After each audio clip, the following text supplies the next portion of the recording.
Hello, everybody. Welcome to the Transform You Live show. We got a very special guest here today. Good, good young man. He's helping flip lives from stuck to soaring, and he's all about service. Cameron, set the stage for us. You're 32, African American, straight out of DC, city with grit and soul. And one thing was about your bio was the fact that, like, you started in nonprofits. You were serving kids and families, and then you jumped for the for-profit world, building businesses from the ground up, million-dollar companies, students with big dreams. You've seen it all. So, what lit the fire in you to go from handing out resources to coaching entrepreneurs? So, take us back a bit. Hey, so again, Marcus, I thank you for allowing me to come speak with you and your audience. And to answer your question, to be honest with you, I never stopped the serving children and families. I do some of that still now. My nonprofit still runs, but to be honest with you, what I found along the way is that a lot of times one of the biggest things that we forget is once someone's stable, they have to be productive. So I studied economics in college. That's when I was in the grit, the nitty gritty of running my nonprofit. And what I found in economics was that the best way to change someone's standard of living, and it's one of the principles of economics, is that to achieve higher standards of living, you have to increase standards of productivity. And so what I realized is that after, integration within the African American community, we stopped kind of starting and creating our own businesses to fund the work and the needs of the community. And so again, it's not just about, one race, but I do particularly kind of try to do my work within African American communities and with those families. But now being here in the district, we have a heavy, robust Ethiopian, Hispanic, and Middle Eastern community. And so I try to service those communities as well. But the number one thing I'm seeing is a lack of productivity. And knowing that that's one of the main principles of economic, I wanted to kind of help young entrepreneurs and then just stagnant entrepreneurs and business owners kind of get over that hump and get to a point where now they're being more productive and they're able to take their resources and give back to the community. One of the ways that we call it is corporate social responsibility. And increasing corporate social responsibility means that you have business owners and leaders kind of directly kind of engaged in philanthropic opportunities where they're providing the resources, whether it's grants or actual tangible resources to the community. Man, that's real right there, and I definitely hear the hustle and all of that. And your goal is clear, man, to ensure people as a whole is not lacking anything. And that's the whole Jesus vibe right there, John 10 and 10, abundant life. So what's the heartbeat behind that though? What keeps you pushing no matter what the sector is? To be very clear with you, I have an undying love for people. I have a commitment to service that I don't allow myself to deviate from. You mentioned the Lord Jesus Christ, and one of the things that I try to do for him is every night I pray, I say, Lord, please work through me, act through me, talk through me, whatever you need me to do. Please use me as a vessel to execute your will so that your will is done. And that kind of is what I show up every day, whether it's for profit or nonprofit. I just want to be used by God to make sure that people have what they need. Suffering, if there's poverty, if there's discouragement, if there's stagnation, I want God to be able to use me as his vessel to alleviate that here on earth in the flesh. That's awesome, man. I really love that, Cam. Is it okay if I call you Cam? Most definitely, most definitely. Yeah, so let's dig deeper though a little bit though. You definitely walk both worlds here, the nonprofit and the for profit. And from what I'm gathering from you is, you all about service. I've been there too, ex-soldier burned out until Jesus showed me, serving others heals you right back to where you were. Most definitely. How would Yeah, man, how would that shift from nonprofit to biz shape your take on transforming lives? And maybe go a little further by telling us what's one moment where you saw someone go from broken to whole because of your work? So it's an excellent question. I think the best way to put it is within the nonprofit space, I've dealt with families that the fire, like they experienced their home burning down. There was a fire and they lost everything. And having to navigate not necessarily just the immediate resources from the city government, but then community members, different people in the community that could provide resources. We put in resources and just seeing them just super thankful to know that, they found the right individual that was going to push through to make sure they had housing for the next few weeks. We worked with the Salvation Army and some of their programs to make sure that they could give a stipend for housing. We worked with the local government to make sure that they were able to kind of bring in the different housing departments to ensure once the Salvation Army funds dried up, that they were still able to be made whole. We were able to provide them food resources. And immediately in that day, we brought them down to the local library and we gave like book bags of toys, clothes, books, and other school supplies just for the kids to have in that moment. And one of the things, to be honest, I'm thankful for the parents' reaction, but truly what gets me like up in the morning, what gets me excited is in that moment, the children, they were able to smile. They were excited. They didn't have to focus on, the high level, crisis of it all. They were able just to play, Yeah, where that was a big thing for me. Being able to see the children not even really have to deal with the chaos of the fire and losing, right? They were able to, when we first engaged them, talk about, hey, we just lost our home. There was a fire. But then by the time we're leaving them, they are overjoyed, right? They're playing with the toys. And that, like, that's something that, like, that's what I do it for. It really touched me. To be transparent, you not cry. Because for me, there's nothing better than seeing a child's face and knowing that in a different circumstance, they would be kind of scared, worried, anxious. yeah. I never want a child to be scared, worried, or anxious, especially in the environments that I inhabit. That's pure gold, man, and, I can't agree more. It becomes more joy, and that's the reward, to, like, be able to see, someone life just straight up transform like that from most people will wait for the government to do the job for us, but you going out there, boots on ground, making sure that transformation does happen. You're definitely people-centered, and, I want for others, what I want for myself is to be the best version of me, and that's definitely your calling tag right there.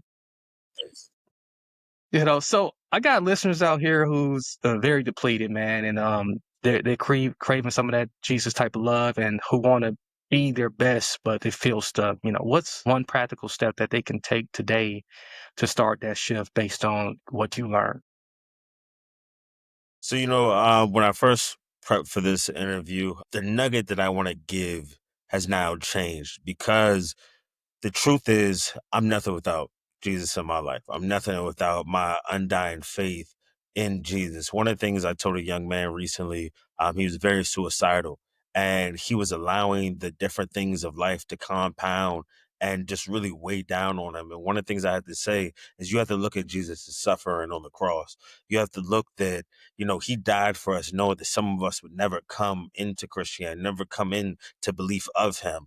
And you got to think about that sacrifice. Like really think about it. He was whipped, he was beat, he was spit on, he was humiliated, but he still went through it. He didn't back down. And so a lot of times in life, we have to take that example and have faith and trust that if Yeah. he could bear it, right? And he bared it on full scale in front of the cross for us. And he was able to take all of that for us just so that we could do what we're doing today. A lot of us, we will never acknowledge that gift, that blessing, right, and that sacrifice. However, if you can acknowledge that Jesus Christ died on the cross for your sins, all you have to do is have faith in what you're doing. All you have to do is trust that he has not abandoned or forsaken you.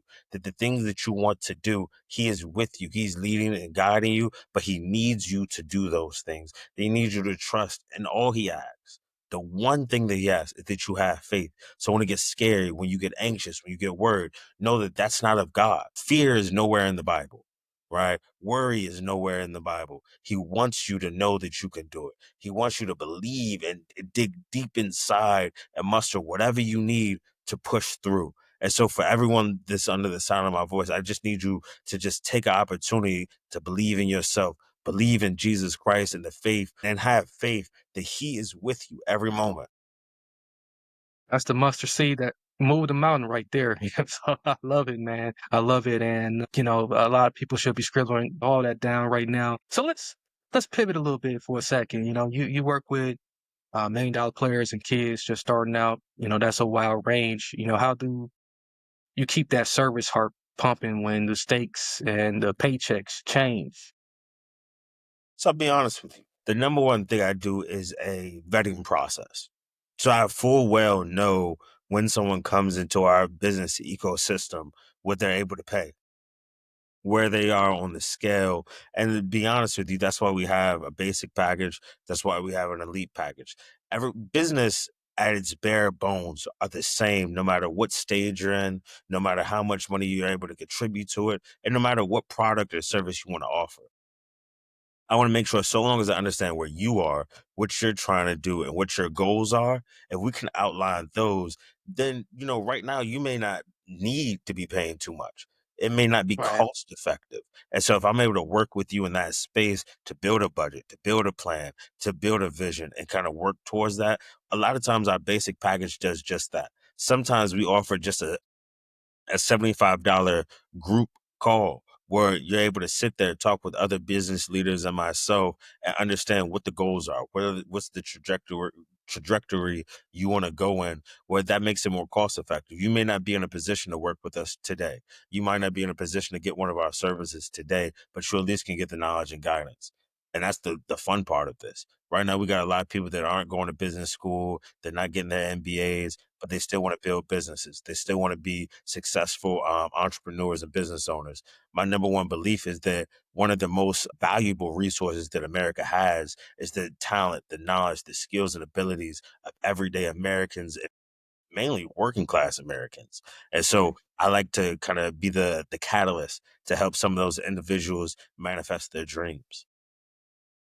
That's a word right there.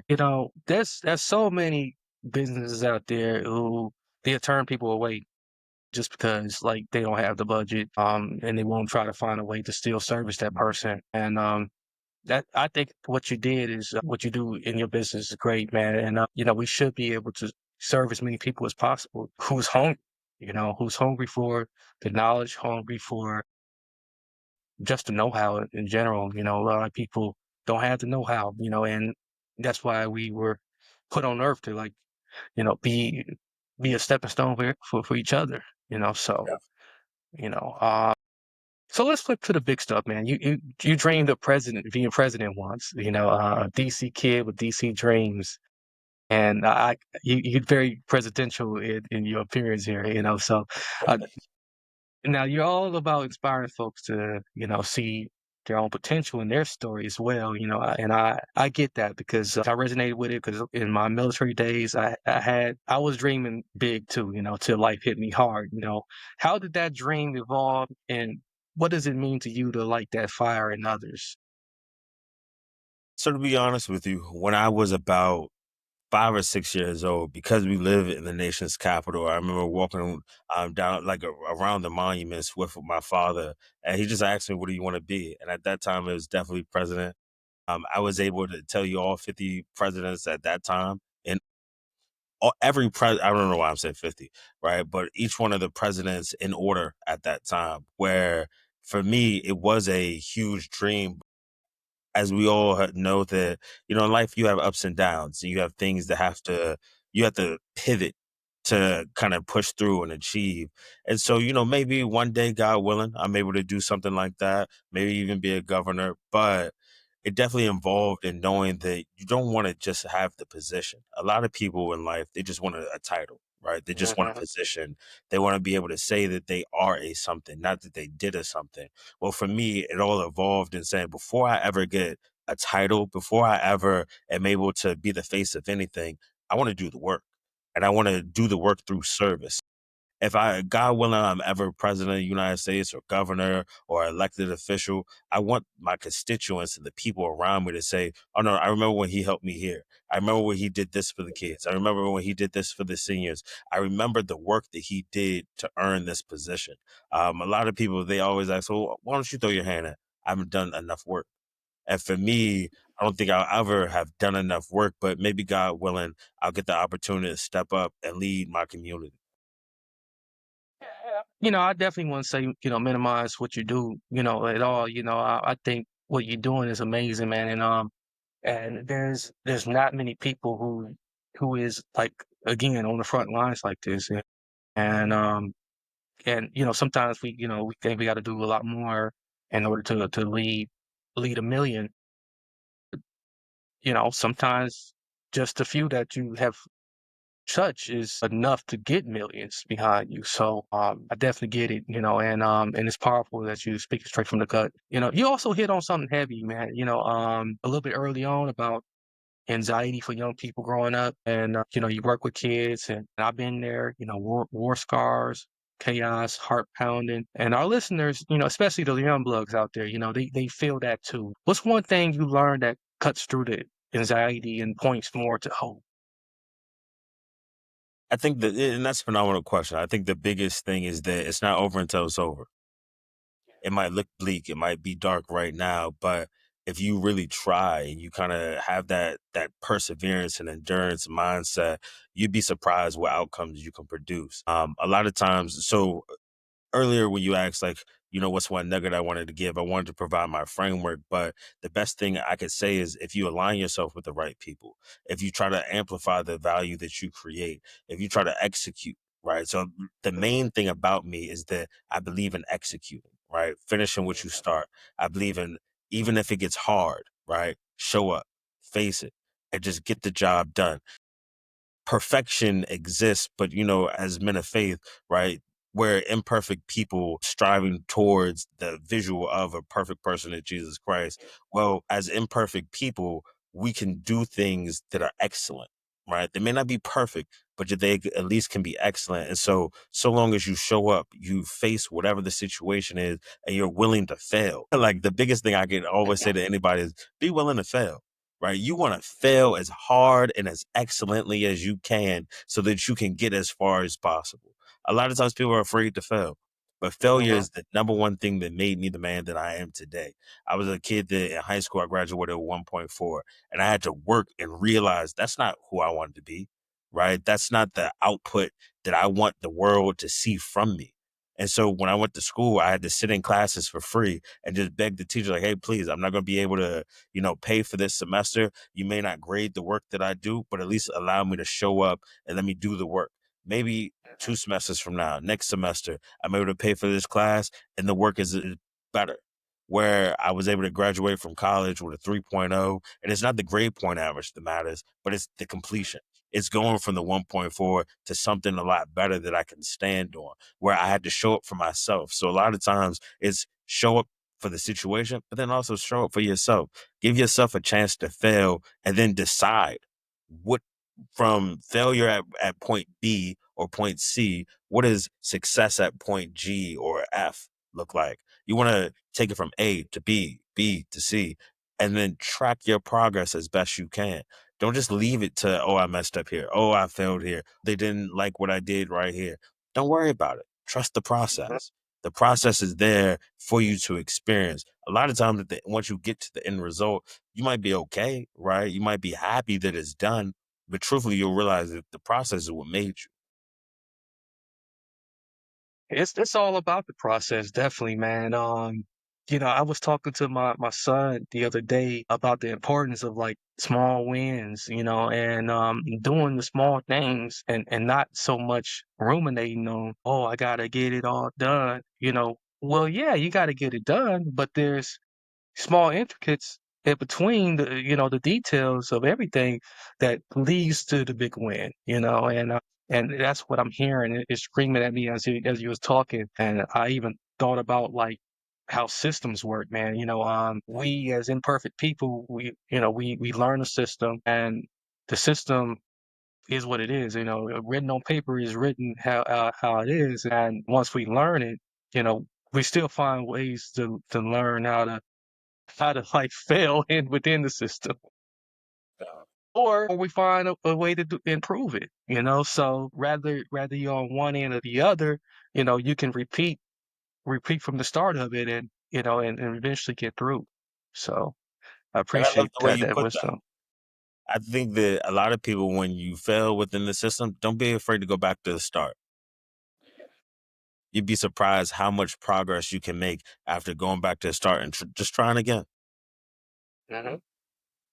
Yeah, yeah, a lot of people lose hope. They lose hope, and they think that's the end of the road. But you still got breath in you. You still got a lot of soul Definitely. in you, man. The spirit don't want to go nowhere yet until the work is done. Most definitely. Most definitely. Yeah. You're going outside the lifeline, Cam, and I'm feeling it deep, man. So, tied to faith for me. You know, you out here chasing holiness. How's Jesus been anchoring your work, especially when the world's screaming doubt at these kids, especially the kids? I think that kind of goes to some things that I said earlier is that, Mhm. for me, Jesus Christ is everything. He is the right goal for me, right? So as I pray for him to speak through me, act through me, talk through, to use me, I also just let him know, like, you know what? Allow me to do whatever is going to make you proud. Allow me to do whatever is going to be within your will. So I said, you know what? Let me pause. This might sound funny, but to be honest with you, like everything I do, I want God to just be able to look down, like, yo, you see him? Like talk to my Yeah, ancestors, my I like father who that. passed away, be like, yo, you see Cam? You see what he doing down there? I'm proud of him. That a lot of times we talk about, Job and him being able to say, like, do what you want to do, right? I know that he's gonna stand, he's gonna push through this. Use me like Job, right? Let the devil know, like, hey, he's not gonna get the win here. Like you can try as Exactly. many people as you want. Cameron Montgomery, no, no, no, no. I could take him to the bank. He's gonna cash. He's not gonna give in to you. And to be honest with you, and for everyone listening, I say that, and I bring a little humor into it, but I am somebody that I fell victim to temptation. I fell victim to vice. I've been wrong. I've been mean, evil, nasty, negative, all these things in my life. And the reason why now I do anchor a lot of it in Jesus Christ is because he was patient with me. He was able to see someone that, had a good heart, but was misguided, that was misusing his knowledge, skills, and ability to do wrong. And he restored me, he renewed me, and he brought me into honestly like faith and consciousness. He like again, I can't express like, it's hard to explain sometimes, but like he really has restored and remolded me into something better. Where there was a time, I've always been ambitious, I've always wanted more, but so long as I was prioritizing the wrong things, so long as I wasn't, focused on him, I just wasn't achieving what I wanted to achieve. I wasn't seeing the outcomes, the results of the work that I was doing. The moment I allowed God into my life, the moment I accepted Jesus Christ as my Lord and Savior, I have to be as honest as possible. That is when things changed for me. That is when I was able to make the next right decision. So a lot of moments when I'm anxious and I don't know what to do, I just have to ask myself, what's the next right decision for you to make? And that's not like the next like correct, but the next positive decision. I like it. I love that, man. I love it. You've been dropping some bombs today on this episode. Service, dreams, hope. Cam, you definitely a gift, and thank you for getting real with us. Your work is changing lives, and I know folks want to connect with you, with your organization. Where can they find you and grab your insights and maybe even work with you? I spill it, man. Oh, Socials, all that good stuff. no, thank you for that. Yeah. Wants to work with me, kind of have like a brief 15-minute discovery session, just visit us at equipricity.com. That's EQUIPRICITY.com or Equipricity on social media. I love to sit down and talk with you. I love to dream with you. And then again, before we leave, I believe in you and I believe in your dreams. Don't let anything stop you. Come if you want to be successful, if you want to change the reality on the ground, please, I want to help you. I want to be there for you and lead and guide you through this process. I'm here for you. God is here for you. He's not going to give up on you, and neither am I. And Marcus, again, I want to thank you for what you're doing because you're also a gift. This platform, it's an opportunity for people to kind of expand their audience. And so, thank you so much for that. You're a beautiful brother. Oh man, perfect, man. I appreciate that, man. Hey, iron sharpens iron, and again, like I said earlier, we all in this world for something, and but at the same time, we need each other, um, and you can't do one thing without the other. Sometimes, well, a lot of times. Most definitely, you can't do anything in a silo. No, you can't do anything apart from God either. So, um, and that's real. And you notice I had you say the name of your company so I wouldn't butcher it, man. And No, you're I fine. used to You're deal fine. with I used to deal with a stuttering problem, when I was coming up, and sometimes words would trip me up, and but I got it, and we got it for you guys too, who's watching or who's listening. It is in the episode description, and if you've been watching, and our ticker below, we flash it down for you guys to copy it down. If you want to copy it down and, and continue to listen and go right to it, we've been flashing it the whole time. And additionally, you guys, make sure you hit up Cameron, soak in all of the wisdom he got. This convo is very fire, and it's just a start, so if it hit you, drop a heck yes in the comment section. Share it with a brother or sister who's stuck. They need this too. Subscribe to the Transform You live show. That's Transform the letter U live show. We're going to stay real, raw, and rolling every week. Check out marcus-hart.com for more tools to level up your faith game. Cameron, you're actually in the family now. So welcome to the Transform You family. Proud to be here. Thank you, brother. So blessings to you guys. Family, keep seeking, keep transforming. Peace out. I stand for what you stand for. I'm at your door like the landlord. I can see the future, yeah, I fast forward. I get on the mic and I transform. Follow me, I'm in rare form. Follow me on this world tour. The asteroid that you can't avoid.